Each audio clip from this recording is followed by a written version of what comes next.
Hello student, तो चलिए start करते हैं। पॉलिटी लक्ष्मीकांत। जो लास्ट टाइम हमारा 1773 का रेगुलेटिंग एक्ट हो गया है। अभी आज के वीडियो में हम 1781 का संशोधन अधिनियम क्यों बनाया गया कि 1773 में जो प्रॉब्लम उसके जो एक्ट में जो प्रॉब्लम हुए उसको वेरीफाई मतलब उसको पूरा करने के लिए, उसमें कुछ ऐड करने के लिए ये संशोधन अधिनियम, इसको सेटलमेंट एक्ट भी बोला जाता है। तो चलिए स्टार्ट करते हैं।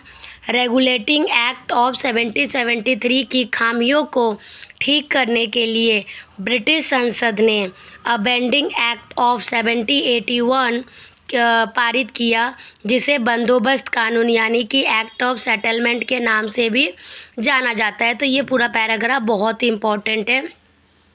इस एक्ट की कुछ विशेषताएं देख लेते हैं। इस कानून ने गवर्नर जनरल तथा काउंसिल ऑफ सर्वोच्च न्यायालय के क्षेत्राधिकार से बरी अथवा मुक्त कर दिया उनके ऐसे कृत्यों के लिए जो उन्होंने पद धारण के अधिकार से किए थे।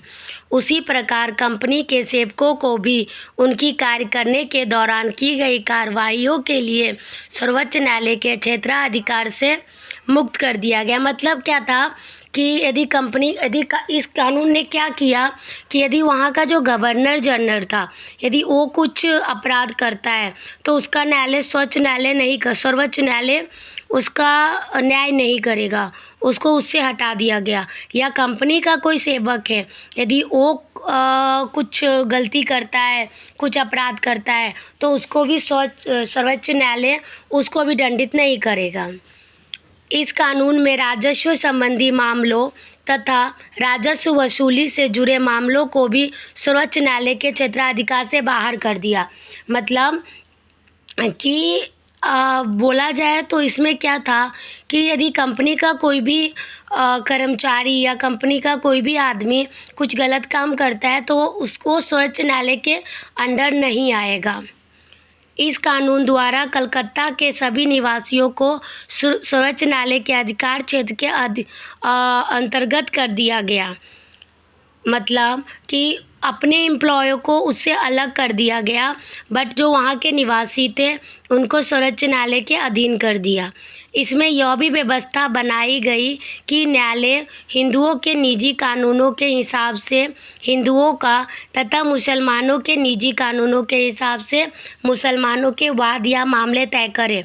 एक तरीके से क्या था, ये कानून हिंदू मुस्लिम में लड़ाई करवा रही थी कि हिंदू को हिंदू के हिसाब से न्याय मिलेगा और मुस्लिम को मुस्लिम के हिसाब से न्याय मिलेगा। चलिए नेक्स्ट देखते हैं। इस कानून द्वारा यह व्यवस्था भी की गई कि प्रांतीय न्यायालय की appeal governor general in council के यहाँ दायर हो, ना कि सर्वोच्च न्यायालय में। मतलब क्या है कि जो प्रांतीय न्यायालयों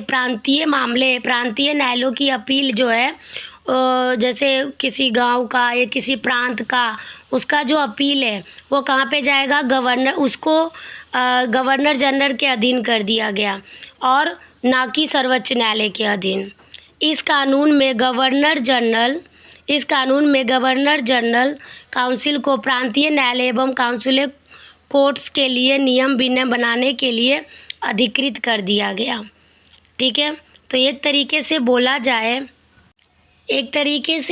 जाए तो ये संशोधन अधिनियम सिर्फ वहाँ के रहने वाले निवासियों के लिए ही था, ना कि उनके कर्मचारी या ब्रिटिश लोगों के लिए था।